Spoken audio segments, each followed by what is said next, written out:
తాకట్లో ఉన్న బంగారాన్ని విడిపించి ఆ రోజున మార్కెట్ ధర కట్టి మిగిలిన డబ్బును మీకు అందిస్తుంది కొమ్మూరి గోల్డ్.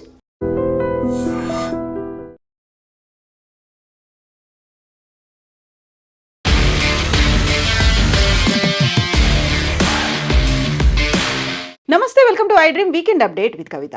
అమెరికా అధ్యక్షుడు డొనాల్డ్ ట్రంప్ 75 దేశాల మీద ఇమ్మిగ్రెంట్ వీసాలకి సంబంధించి ఒక పాజ్ బటన్ ప్రెస్ చేశారు. ఆ 75 దేశాల నుండి ఇమిగ్రెంట్స్గా అమెరికాకి రావడానికి కుదరదు అనేటువంటి మాట. గతంలోనే రెడ్ ఆరెంజ్తో పాటుగా రెస్ట్రిక్షన్స్ అంటూ కొన్ని లిస్టులని గతేడాది రిలీజ్ చేసినటువంటి ట్రంప్ ఇప్పుడు ఆల్ ఆఫ్ సడన్గా ఒకేసారి 75 దేశాల మీద ఆంక్షలు ఎందుకు విధించారు? మనతో పాటుగా ఉన్నారు డాక్టర్ రమేష్ కన్నెగంటి గారు. హలో అండి, నమస్తే. నమస్తే మేడం. సో మనం గతంలోనే చూసాము, అమెరికా అధ్యక్షుడు డొనాల్డ్ ట్రంప్ లాస్ట్ ఇయర్ మార్చిలో కొన్ని దేశాల్లో కంప్లీట్ రెస్ట్రిక్షన్ పెట్టాడు, కొన్నిట్లలో పర్లేదన్నాడు, ఇంకొన్ని దేశాలకేమో 60 రోజుల పాటు మేము వాటి కన్సర్న్స్ చూస్తాము అనేది. బట్ ఇప్పుడు ఎందుకు ఒకేసారి 75 దేశాల మీద పెట్టేశారు? నెంబర్ 1 రీజన్, డొనాల్డ్ ట్రంప్ మనకి ఏమి ఇచ్చారంటే, ఇఫ్ యూ కెన్ సీ, మన ప్రేక్షకుల కోసము, ఐ డ్రీమ్ చూస్తున్న వాళ్ళ కోసం, ముఖ్యంగా ఆదాయ మార్గాలులో ముఖ్యంగా అమెరికాలో ప్రతి డాలర్ని మేము వైట్ ఆంగ్లో సెక్షన్స్ ఆఫ్ సొసైటీకి let's make America great again అనే నినాదంతో స్టార్ట్ అయింది. నేను అమెరికా సిటిజన్షిప్ ఉండి అమెరికాలో పుట్టి పెరిగిన చాలామందికి చిన్న చిన్న ఉద్యోగాలు కూడా దొరకని పరిస్థితి ఉంది. సో ఈ 75 కంట్రీస్ నుంచి వచ్చే ఇమ్మిగ్రెంట్స్ ఎవరైతే ఉన్నారో వాళ్ళు వచ్చి అమెరికన్ డాలర్ని తీసుకెళ్ళిపోతున్నారు. దాని మూలాన నేను ఎలక్షన్స్లో ఇచ్చిన ఏదైతే ప్రతిజ్ఞ ఉందో, లేకపోతే నినాదం అంటారా, ప్రామిస్ అంటారా, అది నేను ఫుల్ఫిల్ చేయలేకపోతున్నా. అందుకని ఆ 75 కంట్రీస్ మీద నేను బ్యాన్ పెడుతున్నాను, ఇమ్మిగ్రెంట్స్ వీసాస్ని నిలిపివేయమని అడుగుతున్నాను. ఒకటి నెంబర్ 1 రీజను. నెంబర్ 2 రీజన్, ఆయన ఏం చెబుతున్నారంటే, national security, America's national security, జాతీయ భద్రతకి విఘాతం కలిగించే విధంగా ఈ 75 కంట్రీస్లో నుంచి వచ్చిన వాళ్ళు, అందులో రష్యా ఉంది ప్రముఖంగా, ఎగ్జాక్ట్లీ, మీరు బ్రెజిల్ కూడా ఉంది. బ్రెజిల్ కూడా ఉంటాం. యాక్చువల్ ఇక్కడ మీరు గమనించారా madam, Brazil, Russia, India, China, south Africa, 5 దేశాల కూటమి ఉంది కదా. ఈ బ్రిక్స్లో 2 కంట్రీస్ దీంట్లో ఉన్నాయి. ఎందుకలా? అసలు అది బ్రిక్స్ రేపు డాలర్కి ఒక బలీనమైన శక్తిగా ఎదగబోతున్నది, ప్రత్యామ్నాయం కాబోతుంది, ఆల్టర్నేటివ్ కాబోతుంది. కాకుండా కూడా నేను ఇప్పటి నుంచే వాటిని ఐ హ్యావ్ టు స్టాప్, అడ్డుకట్ట వేయాలి అనే విధంగా Brazil, Russia, India, China, south Africa, ఈ 5 కంట్రీస్లోని 2 కంట్రీస్ అయిన బ్రెజిల్ని, రష్యాని కూడా ఆపటానికి ఆయన ప్రయత్నం చేస్తున్నారు. ఇది కాకుండా మీరు గమనిస్తే ఆఫ్ఘనిస్తాన్ ఎక్కడుంది? భారతదేశానికి పక్కన ఉంది. ఆఫ్ఘనిస్తాన్లో అసలు యుఎస్ఎస్ఆర్, సోవియట్ యూనియన్ సైన్యాన్ని ఆపటానికి ముజాహిద్దీన్స్కి ట్రైనింగ్ ఇచ్చింది ఆఫ్ఘనిస్తాన్లోని అమెరికా వాళ్ళు.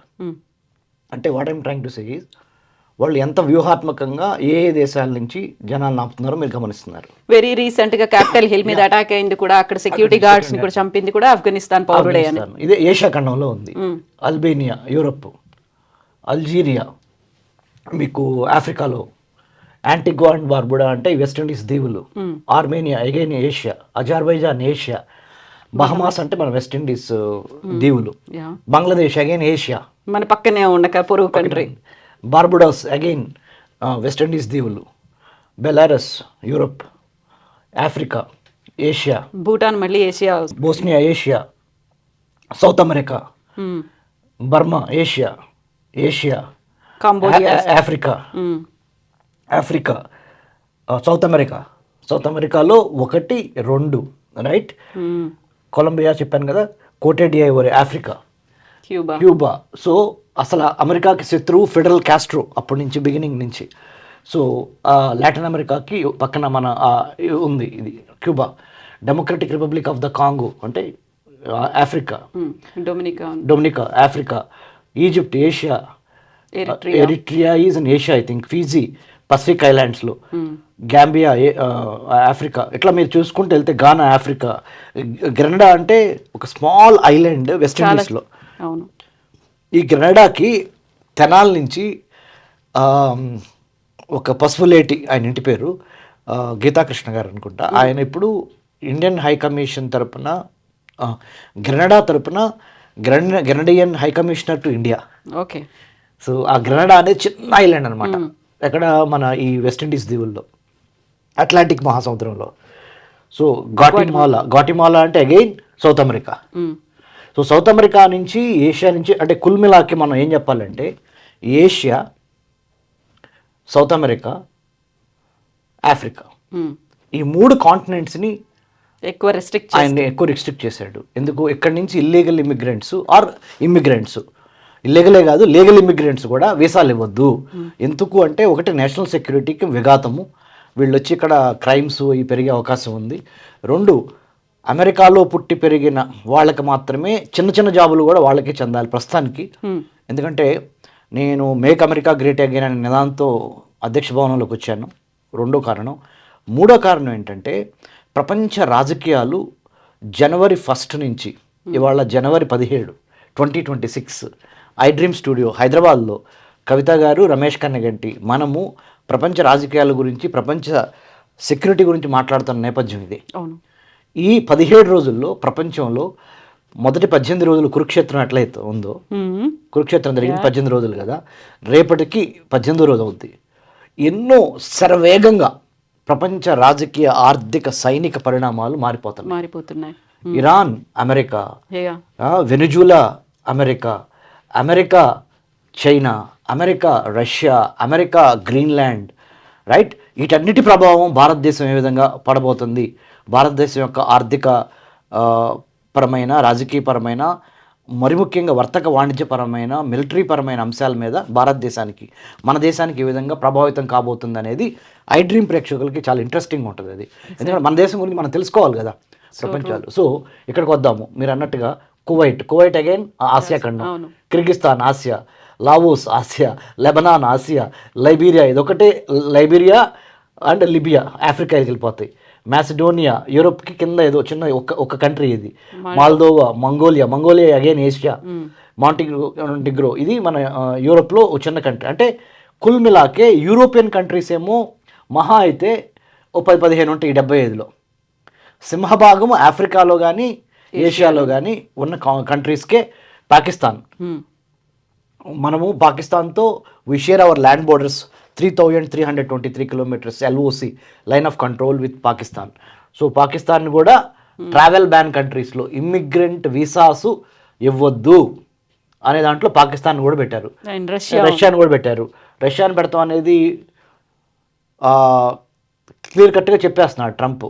మేము అన్ని రకాలుగా రష్యాని అష్టదిగ్బంధనంలో పెట్టబోతున్నాము అనేది దీని ద్వారా రుజువైంది. చూడండి, ఎక్కడ రష్యా, ఎక్కడ రువాండా యొక్క ఆర్థిక ప్రగతి ఏంటి, రష్యా యొక్క ఆర్థిక ప్రగతి ఏంటి, రువాండా యొక్క మిలిటరీ శక్తి ఏంటి, రష్యా యొక్క మిలిటరీ శక్తి ఏంటి కంపేర్ చేసినప్పుడు నక్కకి నాగలోకానికి ఉన్నంత తేడా ఉంటుంది. వాళ్ళిద్దరిని ఒకే ఘాటు మీద కట్టేయటం అంటే ట్రంప్ యొక్క సైకాలజీ. అంటే ఏ విధంగా మొరేల్ డౌన్ చేయాలి. ఇక్కడ రష్యా కొరిగేది ఏం లేదు. రష్యాని ఇక్కడ పెడతాం మూలాన రష్యన్ లీడర్షిప్ వ్లాదిమిర్ పుతిన్కి కానీ రష్యన్స్కి కానీ ఒరిగేది ఏం లేదు. కానీ రష్యా వాళ్ళ గురించి ప్రపంచంలో అందరికీ ఏం చెబుతున్నాడంటే you see they are equal to Rwanda, they are equal to Congo. అంటే సైకలాజికల్ వార్ గేమ్ అంటారు దీన్ని. మానసికంగా నేను మీ మీద చేయెత్తకుండానే మిమ్మల్ని దెబ్బ కొట్టాలి. ఏం చేస్తానంటే మీరున్నారు, you are very seasoned senior journalist with United స్టేట్స్లో IVLP ఫెలోషిప్ తీసుకొని వెళ్ళొచ్చారు. మిమ్మల్ని అప్పుడే జర్నలిజంలోకి అడుగుపెట్టిన ఒక ఎమెచ్యూర్ జర్నలిస్ట్కి మీకు ఇద్దరికి ఈక్వల్గా నేను పెట్టేశాను అనుకోండి, automatically I'm impacting you on your psychology. How is it possible? ఒక మైండ్ గేమ్ ఇది. 25 years ఎక్స్పీరియన్స్ ఉన్న కవిత గారిని, ఒక 2 days ఎక్స్పీరియన్స్ ఉన్న ఒక అమెచ్యూర్ జర్నలిస్ట్ హైదరాబాద్ వచ్చిన ఆయన్ని, ఇద్దరిని ఒకే ఘాటు మీద నేను అంటే ఒకే బ్రాకెట్లో పెడితే, so I'm actually psychologically trying to మీ మొరేల్ని డౌన్ చేసే ప్రయత్నం చేస్తున్నట్టు క్లియర్ కట్గా అర్థమైపోతుంది మీకు. I know that will not impact you because you are very strong, but still as a United States of America this is my mind game. So ఆ mind game అర్థం చేసుకోమని iDream ప్రేక్షకులకి మీ ద్వారా ఇక్కడ ఉన్న కంట్రీస్లో చాలా కంట్రీస్ నుంచి సౌత్ సుడాను, సోమాలియా అంటే మీకు తెలిసి ఎప్పుడు టెర్రరిజము ఇవన్నీ ఉంటే మన ఆసియా ఖండంలో ఉంది.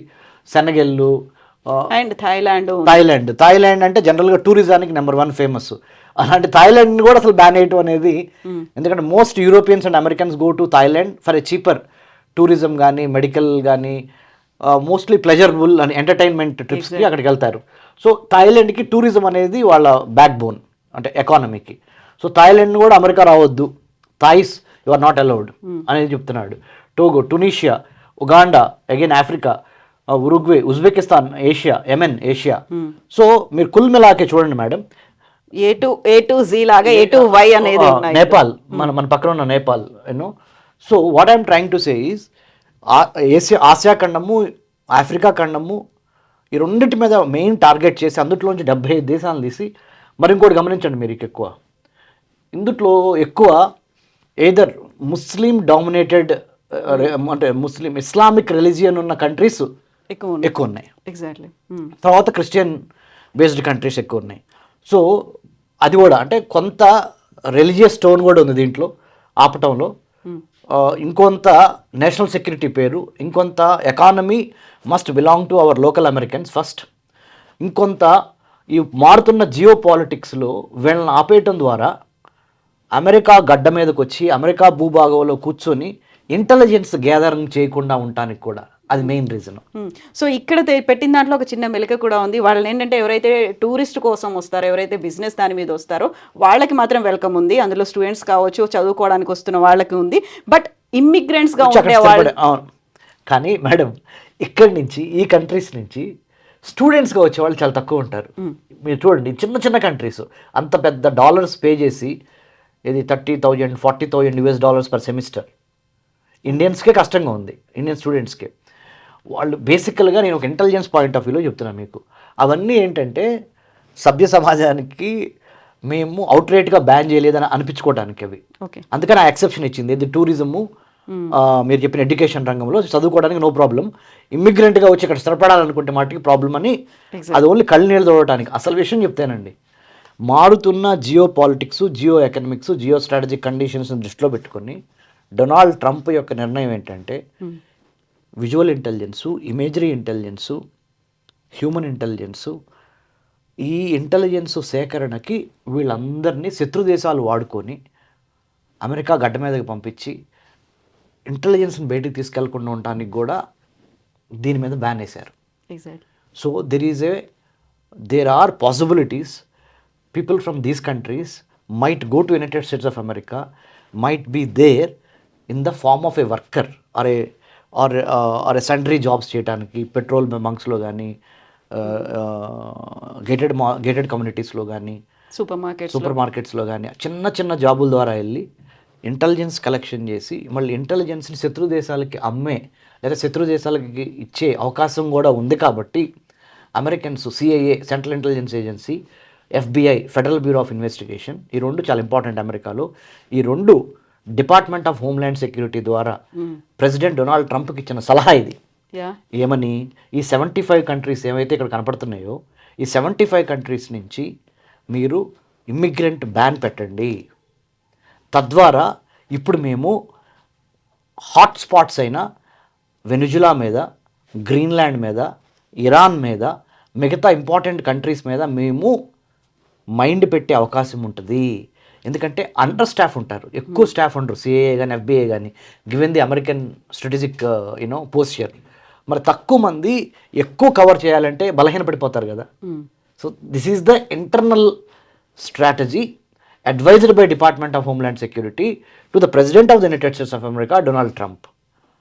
ఇక్కడే మళ్ళీ భారతదేశానికి సంబంధించి, భారతదేశం చుట్టుపక్కల ఉన్నటువంటి అన్ని దేశాల మీద, బంగ్లాదేశ్ ఉంది, అందులో పాకిస్తాన్ ఉంది, ఒక శ్రీలంక గురించి లేదు ఇందులో, బట్ భూటాన్ ఉంది, బర్మా ఉంది, ఆఫ్ఘనిస్తాన్ ఉంది, సో నేపాల్ కూడా. సో భారతదేశం మీద ఏదైనా ప్రెషర్ తెచ్చే ప్రయత్నం, లేకుంటే భారతదేశాన్ని కొంచెం ఎక్స్క్లూడ్ చేశారు అంటే భారతీయులు మనకు అవసరము అనేటువంటి భావన ఉంది. 100% భారతీయ science, technology, engineering, mathematics, medicine ఏదైతే మనకి వీఆర్ నెంబర్ 1, అక్కడ క్లియర్గా తెలిసింది, ఈ అన్నింటికీ తెలిసింది ఏమనంటే without Indian technology technocrats, without Indian science students, India's science students, India's technology, India's engineering, India's management students are extremely important for American economy. So going by that, India is very much needed even at this juncture also. ఎన్ని conditions పెట్టి ఆ visa fee పెంచినప్పటికీ కూడా, పెంచినా కానీ without Indian STEM students, without Indian brains, Silicon Valley in California will not be fully. Yeah. కాబట్టి ఇండియాని ఈ కంట్రీస్లో కలపలేదు. India is welcomed in the United States. Trust me when I say this, iDream ద్వారా చెప్తున్నాను madam. భారతదేశానికి అమెరికాకి ఇంకొక 2 years మాత్రమే ఈ గొడవలు, ఈ ట్రంప్ ద్వారా వచ్చిన పాలసీ ద్వారా ఈ డిస్టర్బెన్సెస్ ఉంటాయి. అంటే టీ కప్పులో తుఫాన్ అంటారు కదా, అది జరుగుతుంది ఇప్పుడు. ఒక్కసారి ట్రంప్ వెళ్ళిపోయిన తర్వాత డెమోక్రాట్స్ రేపు అధికారంలోకి వస్తారు అమెరికాలో. డెమోక్రాట్స్ అధికారంలోకి వచ్చిన దగ్గర నుంచి మళ్ళీ ఇండియాకి, యునైటెడ్ స్టేట్స్కి పూర్వ వైభవం అంటే 2025 అండ్ అంత ముందులో ఉన్న వైభవం మళ్ళీ తిరిగి వస్తుంది. ఎందుకంటే ఇప్పుడు డొనాల్డ్ ట్రంప్ ఒక డిఫరెంట్ మైండ్ సెట్లో, మ్యావరిక్ అంటే ఏం చేస్తాడో ఎందుకు చేస్తాడో తెలియని పరిస్థితులు, అంటే ఏం చేస్తాడో ఎందుకు చేస్తాడో తెలియని పరిస్థితులు బయటికి కనపడుతున్నా ఆయన ఒక క్లియర్ స్ట్రాటజీతో ఉన్నాడు. Make America great again. ఆ MAGA make America great again పాలసీలో భాగంగా by hook or by crook, సామం దానం భేదం దండం ఏదైనా వాడి నేను అనుకున్నది సాధించి అమెరికన్ హిస్టరీలో నేను నిలబడిపోవాలి. మ్యావరిక్ ప్రెసిడెంట్గా నిలబడిపోయిన పర్లా, కానీ రిపబ్లికన్ పార్టీ ద్వారా ఏమైతే మేము ప్రామిస్ చేశామో అవన్నీ ఇచ్చి వెళ్ళిపోయిన వాడిగా అమెరికన్ హిస్టరీలో నా పేరు ఉండాలి అనే దాని మీద డొనాల్డ్ ట్రంప్ ఉన్నాడు. కాబట్టి టీ కప్పులో తుఫాన్ లాగా ప్రస్తుతానికి భారత్కి అమెరికాకి మధ్య ఉన్న పొరపచ్చాలు, లేకపోతే H1B, ట్రేడ్ డీల్స్, టారిఫ్స్ ఇవన్నీ ఒక్క 2 yearsలో నార్మలైజ్ అయిపోతాయి. అందువల్లనే మనం కూడా సైలెంట్గా ఉన్నాం ప్రస్తుతానికి. మనం కూడా అందుకనే మనకు తెలుసు నరేంద్ర మోడీ గారికి, మా గురువు గారు అజిత్ దోవల్ గారికి, అక్కడ ఉన్న జయశంకర్ గారికి, మన విదేశీ వ్యవహారాల శాఖ మంత్రి, మన ఆర్థిక మంత్రి నిర్మలా సీతారామన్ మేడం గారికి మనకు తెలుసు ఏమనంటే యునైటెడ్ స్టేట్స్ ఆఫ్ అమెరికా మనకి లాంగ్ టర్మ్లో కూడా కావాల్సిందే. ఎందుకు, ఒక పక్కన చైనాని మనము డీల్ చేసుకోవాలి, అలాగని చైనాతో మనం వ్యతిరేకంగా వెళ్దామని కూడా వెళ్ళట్లా. మనం కూడా స్టాండ్స్ మార్చుకున్నాం. ఒక పక్కన సైమల్టేనియస్లీ డాలర్ యొక్క ప్రభావం తగ్గిపోతుంది ప్రపంచ రాజకీయాల్లో. డాలరైజేషన్ వైపు ప్రపంచ రాజకీయాలు, ప్రపంచ ఆర్థిక విధానాలు నడుస్తున్నాయి. సో అమెరికా స్లోగా ఉదయించే సూర్యుడు కాదు, అస్తమించే సూర్యుడు అమెరికా. గుర్తుపెట్టుకోండి ఈ మాట. ఇవాళ నుంచి అనదర్ 30 to 40 years తర్వాత అమెరికా అస్తమిస్తున్న సూర్యుడికి వెళ్ళిపోతుంది. ఒక మహా సామ్రాజ్యం పెరగటానికైనా కూలిపోవటానికైనా ఒక 7 దశలు ఉంటాయి. ఇప్పుడు అమెరికా కూలిపోతున్న పరిణామ క్రమంలో 5వ దశలో ఉంది. ఇంకొక 2 దశలు ఉంటే అమెరికా పూర్తిగా ప్రపంచ రాజకీయాల్లో ఆ నెంబర్ 1 పొజిషన్ నుంచి తప్పుకుంటుంది. ఆ నెంబర్ 1 పొజిషన్ అందుకోవటానికి మన భారతదేశము 2047 కల్లా, అంటే మనకి 100 ఏళ్ళు రాబోతున్నాయి ఇండియాకి, అప్పటికల్లా మనందరం కలిసి ఐకమత్యంతో, irrespective of political parties, irrespective of ideological differences కలిసి వికసిత్ భారత్ 2047 పనిచేస్తే చైనాని ఢీకొట్టే విధంగా భారత్ అనదర్ 22 ఏళ్లలో, another 22 years down the line will be 2047, India will be 100. ఈ భారతదేశానికి 2047 కల్లా 100 సంవత్సరాలు వస్తాయి. అప్పటికి మనము చైనా లేదా ఇండియా అమెరికా పొజిషన్ని ఆక్యుపై చేసే స్థానంలోకి వెళ్ళే విధంగా మన యొక్క పాలసీలు ఉండాలి, ప్లానింగ్ ఉండాలి. సో శాంతి సమయంలోనే యుద్ధానికి సన్నద్ధం కావాలి. కాబట్టి ఇప్పుడు చైనాని ఏ విధంగా మనం ఎంగేజ్ చేయాలి, అట్ ద సేమ్ టైం అమెరికాతో ప్రస్తుతానికి ఉన్న పొరపచ్చాలు డొనాల్డ్ ట్రంప్ టైంలో వాటిని మేనేజ్ చేసి 2 ఏళ్ళు మళ్ళీ 2 years తర్వాత మళ్ళీ మనం normal America, United states, India మళ్ళీ క్లోజ్ రిలేషన్షిప్లోకి వెళ్తాయి. సో ఇది ప్రపంచ రాజకీయాలకు సంబంధించి వీటికి సంబంధించి మనం గమనిస్తే. ఎస్ రమేష్ గారు, thank you so much. Thank you.